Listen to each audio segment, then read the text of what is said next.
Bismillah. Assalamualaikum warahmatullahi wabarakatuh. Waalaikumsalam. Alhamdulillah hamdan katsiran thayyiban mubarakan fihi kama yuhibbu rabbuna wa yarda. Asyhadu an la ilaha illallah wahdahu la syarikalah wa asyhadu anna Muhammadan abduhu wa rasuluhu amma ba'd. Pemirsa Fatwa TV, alhamdulillah kami semua berbahagia. Alhamdulillah hari ini kami kedatangan tamu. Lebih tepatnya kami datang dan kedatangan. Barakallahu fikum. Dan bagaimana bisa begitu nanti kita jelaskan. Di samping-samping saya ini Masya Allah ada ahli ilmu, dan di samping kanan saya sudah pasti teman-teman sudah tahu. Dan apa ada acara kali ini? Hari ini adalah acara kita obrolan santai, diskusi santai, beberapa pertanyaan yang masuk melalui redaksi Fatwa TV, yaitu di dewanfatwa.com/tanyakan. Nah, ini kita bahas secara bersama dengan bincang santai ya. Dan alhamdulillah kami sudah ditemani beberapa asatidz Dewan Fatwa, dan juga ada tamu istimewa ya. Nanti kita sebutkan. Kita sebutkan satu-satu. Pertama di kanan saya. Bagaimana? Dari kanan saya Fatwa Mas. Ya, Cabik Mas, sampai sama Bapak. Barakallahu fiik. Dan cuman asli satu. Asli Jember. Made in Jember tuh kata. Putra daerah. Putra daerah asli Jember ya, tapi yang mendunia. Putra daerah mendunia. Masya Allah. Barakallahu fiik. Nah, itu peserta satu. Peserta kedua, sebelah kiri saya ini ada Dr. Erwandi Tarmizi Hafizahullah Ta'ala, dan disapa pemirsanya. Nah, begitu.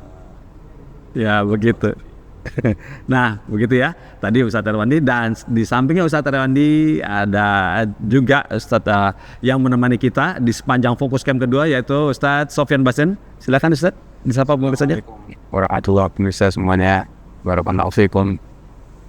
Alhamdulillah, barakallahu fikum, seperti itu ya. Dan kalau boleh kami perkenalkan satu tamu istimewa kami yang insya Allah tadi beliau menjanjikan mau ikut mendengar nih katanya nih ya. Itu adalah Bapak Abdurrahman ya. Bapak Abdurrahman yang sebagai inisiator atau pencetus atau founder dari AR Bunda, Rumah Sakit AR Bunda di Lubuk Linggau. Silakan Bapak Abdurrahman. Assalamualaikum warahmatullahi wabarakatuh. Barakallahu Saya fiik. kira masyarakat Lubuk Linggau sebagian besar sudah mengenal saya. Masya Allah, Bapak Abdurrahman, ahlan Bapak. Selamat datang di Kita sekarang ada di mana? di awan Rumah sakit. di rumah sakit iya. rumah sehat rumah sehat AR Bunda, rumah sehat ya. Barakallahu fiik. Alhamdulillah pemirsa seluruh sekali semua, baru pembukaan ya, agak-agak bingung sedikit, tapi semoga kita nanti bisa nggak bingung lagi ke depannya. Dan ini Ustadz, alhamdulillah di sini ada beberapa pertanyaan yang sepertinya minta dibantu untuk dijawab permasalahannya. Iya begitu ya. Pertanyaan pertama kita ajukan kepada sebentar kita lihat contekannya dulu. Kelompok A, diingatkan Ibu. Kelompok A untuk Ustadz Syafiq. Bahasa lama begini. Ini yang bisa jawab dapat apa? Apa ya? Dapat keripik, Ustaz. Dapat keripik. Begitu. Nah, pertanyaan pertama ini datang dari Ibu Stevi ya, Ibu Stevi di Kota Bekasi, Jawa Barat, Ustadz. Bertanya seperti ini. Ya Ustadz, izin bertanya Ustadz, bagaimana tolak ukur marah? Bagaimana tolak ukur marah yang tidak dengan sadar dan dengan sadar ketika mengucapkan talak 1, 2, dan 3 dengan waktu yang berbeda? Terus kemudian suami Ana sering mengucapkan talak sampai sudah lebih dari 3 kali. Ana sulit membedakan nih mana yang sadar dengan mana yang tidak sadar. Nah, sehingga jatuh salak yang disahkan itu yang bagaimana Ustadz? Mohon jawabannya, jazakallahu khairan. Masya Allah, alhamdulillah, wassalatu wassalamu ala rasulullah ba'd. Ya alhamdulillah kita hari ini dampingi oleh banyak ustadz. Jadi kalau jawaban anak kurang insya Allah akan dilengkapi secara tolak ya. Sebenarnya kata-kata tolak ini seharusnya anak mewasiatkan kepada suami-suami baru ini untuk menghapus kosakata talak. Bukan itu dari Al-Quran. Saya dihapus sama mereka. Oh gitu. Artinya di-delete dulu. Oh gitu. Soalnya kalau baru nikah kemudian kosakata itu sudah ada Di kepala. dia mungkin sering dengar bapaknya dulu ngomong talak sama emaknya ya, atau sohibnya, akhirnya dengan mudah dia mengucapkan. Tapi kalau kosakata itu dihapus, Dia bingung mau ngomong apa gitu, banyak sekali. Oh gitu ya. Tapi itu gagal. Tujuan nikah ini kan menyatukan dua orang, Betul. menyatukan dua keluarga yang mereka punya background yang berbeda, yang berbeda. Masalah itu mesti ada Iya. di rumah Nabi alaihissalam, ada masalah. Iya. Tapi kalau bicara tadi bagaimana Membedakan. dengan talak ini, apakah dengan marah dengan marah ini, apakah ketika seorang suami mengatakan tolak dalam kondisi marah, kemudian talaknya itu tidak jatuh? Iya. Memang ada khilaf di antara para ulama dalam masalah. Ada yang membagi tolak, membagi marah jadi tiga. Iya. Ada puncak dari kemarahan yang orang itu nggak sadar dengan apa yang dia ucapkan. Oh iya. Kadang kalau suami mengatakan aku ceraikan engkau yang kuat di rumah ini. Lalu istri ngomong, bang, kau tadi nyalaikan Allah. Memang dia nggak sadar. Oh iya. Mabuk mungkin. Akalnya nggak ada. Orang kalau sudah mentap ya, jadi gelap semua. Oh iya. Bahkan kadang-kadang dia ngomong sama pembantu, aku ceraikan kau, padahal gue bantu. Kapan dinikahin ya? Nikahinnya udah diceraikan gitu. Atau boleh jadi dia memang nikahin tuh pembantu. Oh iya. Iya. Tapi yang jelas orang yang marah dalam kondisi Gelap. gelap ya, dalam kondisi tertutup, dia nggak paham dengan yang dia ucapkan, dia nggak sadar, maka nggak jatuh. Nggak jatuh. Alam otak. Iya. Kondisi yang kedua, dia marah, dia sadar, Nah ini nggak dia. sampai all gitu ya. Iya. Nggak sampai mulak. Dan sampai mutlak. Ini yang ada khilaf. Yang pertama itu marah yang masih awal-awal, yang dia masih sadar, Iya. kesadaran dia ya. Maka yang pertama itu jatuh, yang terakhir itu nggak jatuh. Yang pertengahan ini pendapat yang analisa lebih kuat itu jatuh. Kalau sadar jatuh ya. Jadi istrinya harus, Mas, tadi sadar nggak Mas ucapin itu? Saya sadar, berarti jatuh. Iya, jatuh seperti. Sampai dia perlu mungkin ngobrol sama suaminya. Kalau dikatakan tadi udah lebih dari 3 kali. Iya. Karena memang banyak orang yang meremehkan masalah. Iya. Padahal talak ini kata Nabi SAW, salasun jiddun wa azilun najid. Ada 3 perkara yang seriusnya serius, yang humornya serius. Waduh, nggak ada serius ya. Semuanya dianggap serius. Satunya lah. Kalau kondisinya begini, bagaimana Ustaz? Ketika itu serius, tapi dia nggak tahu ilmu talak tuh bagaimana. Jadi buta gitu ya. Ya udah 3 kali, 4 kali, 5 kali ucap, tapi dia buta, nggak punya ilmunya gitu. Dia tetap serumah gitu. Iya, dia ilmunya sebenarnya dia tahu ilmu yang perlu diperlukan. Dia tahu bahwa kata-kata ini adalah kata-kata berpisah sama istri. Cuma itu. Iya. Dia nggak tahu 2, 3 itu urusan dia, tapi dia tahu bahwa ucapan dia ini konsekuensinya berpisah sama istri. Iya. Jadi ketika dia sudah lebih, karena dia nggak tahu ternyata nggak boleh lebih 3 kali, ya setelah dia tahu dia harus berpisah. Gimana Ustaz? Ya, bagaimana Ustaz Sofyan, Ustaz Herwandi? Mungkin ada tambahan? Memang masalah talak ini sesuatu yang bisa jatuh manakala itu terucap Ya. atau tertulis. Terus atau Dia sadar. Iya. Sadar dia menulis itu ataupun mengucapkan itu dalam keadaan sadar, bukan setelah omong, leset lidah. Iya. Nggak ada maksud sama sekali untuk mengucapkan talak. Iya. Tapi dia sadar. Ya kata-kata talak, kamu saya cerai, atau firok, ataupun yang semakna dengan itu dalam Iya. bahasa apapun. Iya. Walaupun yang ditalak tidak ada di depan dia. Oh, WhatsApp ya. Misal nih, WhatsApp. seseorang pergi ke daerah kosong. Iya. Terus dia teriak atau dia bilang, istri saya talak. Jatuh. Iya betul. Nggak harus dengar ridhonya si istri pun juga tidak. Jadi memang ini lafaz yang sangat cepat sekali bisa menimbulkan dampak hukum. Ya, sehingga harus difahami oleh para suami bahwasanya talak ini ada di tangan dia. Iya. Itu dia ucapkan, ya muncul konsekuensi hukum. Iya.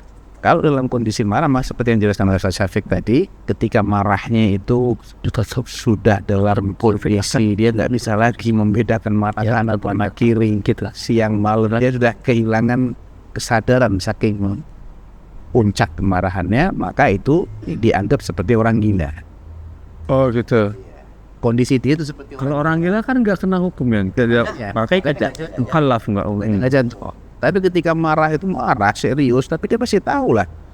Ya, kanan mana, kiri mana, itu siapa, dia tahu, sadar, jatuh. Begitu ya, tetap jatuh ya jadi ya. Jadi posisinya letaknya tetap di suami ya Ustaz ya. Bagaimana kondisinya ya Ustaz ya?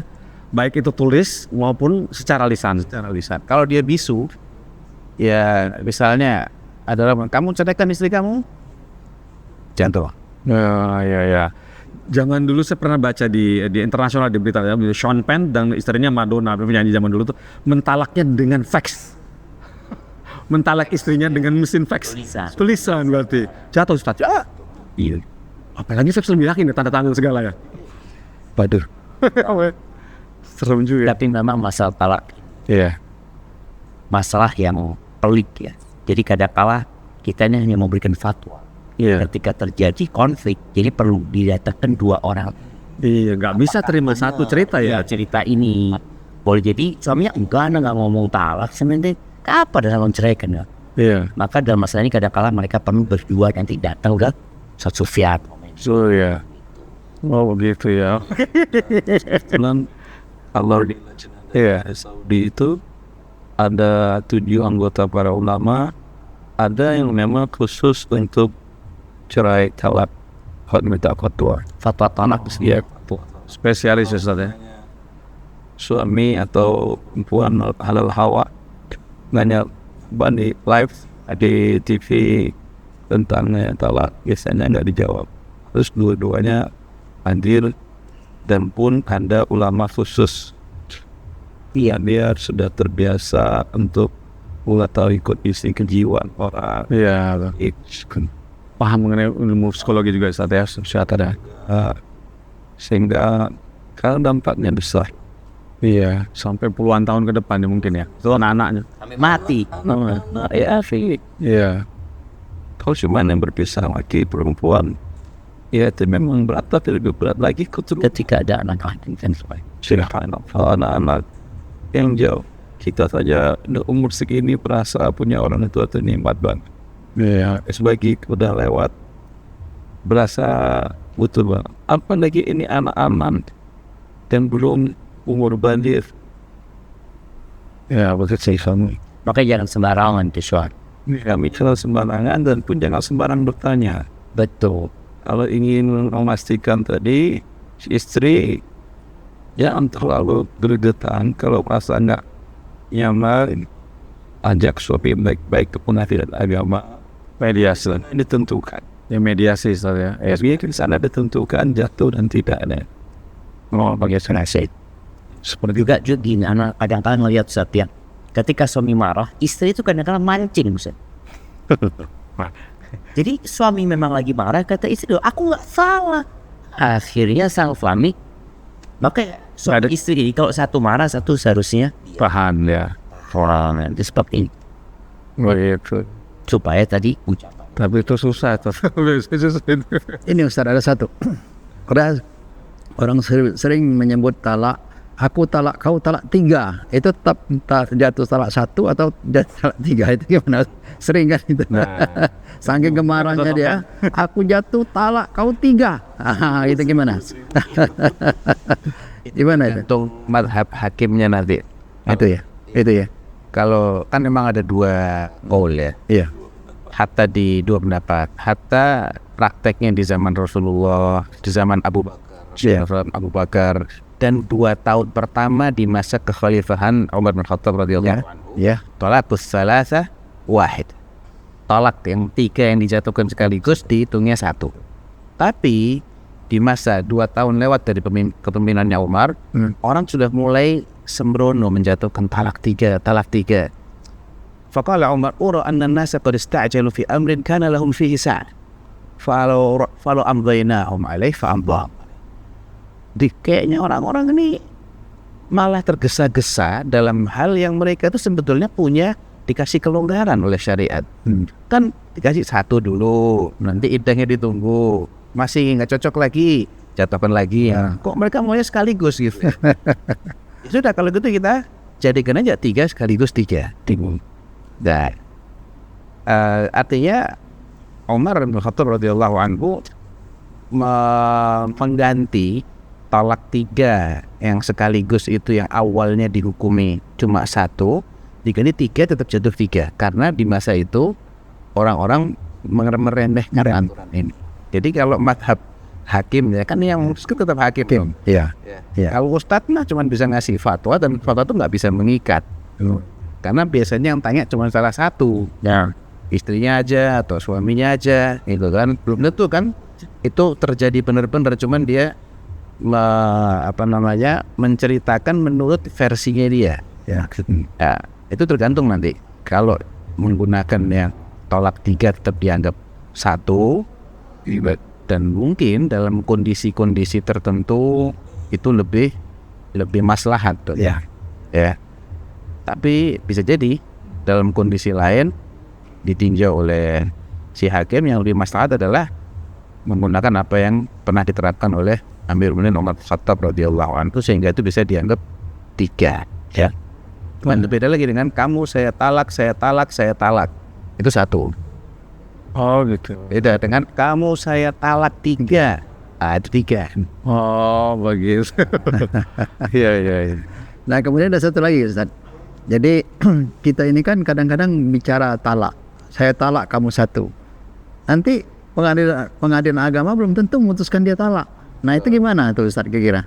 Jadi dia tak jadi cerai istilahnya di pengadilan agama nanti. Ustaz. Nah gimana itu Ustaz? Dapat asupan baru lagi nih. Jadi memang cara hukum agama, hukum negara kan berbeda. Ya. Seperti pernikahan yang dianggap sah secara agama oleh pemerintah dianggap tidak sah. Mungkin itu masalah. Jadi ada hal-hal yang secara agama sah sebenarnya talak. Tapi ketika ke pengadilan, makanya pengadilan itu memutuskan tidak terjadi talak. Artinya pengadilan tidak akan mengeluarkan surat cerai. Itu aja pengadilannya. Iya. Tapi secara hukum agama, apabila memenuhi syarat, maka talak itu tetap sah. Konsekuensinya juga berlaku. Sejak itu diucapkan, kalau itu yang ketiga, ya sudah nggak boleh lagi satu rumah harusnya. Walaupun ketika ke pengadilan belum. Sebenarnya ada tuh kasusnya banyak itu. Iya. Masya Allah, barakallahu fikum. Ada Ustaz Elvandir teman? Kayaknya edukasi dari mulai balik, edukasi dari SMP sudah ada edukasi tentang hidup rumah tangga dalam pandangan syar'i. Termasuk mas'uliyah, tanggung jawab anak laki-laki terhadap wanita keluarga ya. Penyebab talak itu bisa jadi mas'uliyah tadi, tanggung jawab anak laki-laki itu tidak ada. Ya, saya merasa bahkan yang banyak istrinya yang talak, istrinya pergi tidak. Kalau karena apa? Kita lihat umumnya generasi belakangan itu seorang suami itu merasa tidak ada tanggung jawab mendidik anak kepada Allah dan gaya rumah tangga sekekuatan mampunya. Dikit di PHK dia tidur aja lagi di rumah kayak orang stres. Ada harus kewajibannya memberi nafkah, bukan harus memberi nafkah dengan bekerja jadi PNS, jadi dari perusahaan X. Tidak. Itu penting tidak ditanamkan pada anak umur SMP. Kalau tidak dapat pendidikan ini di sekolahan, mungkin di masjid-masjid, jika ada daurah-daurah untuk anak-anak remaja, ditanam tanggung jawab kepada keluarga ya. Di antara bentuk tanggung jawabnya juga ucapan talak tadi. Jadi kamu sudah capek, mulai dari kamu mengeluarkan mahar, kemudian mulai kamu mencari nafkah tiap hari. Tetap dengan satu ucapan, buyar semua. Hangus semua capek dong. Jadi pertikaian langsung, rebutan dari rumahnya.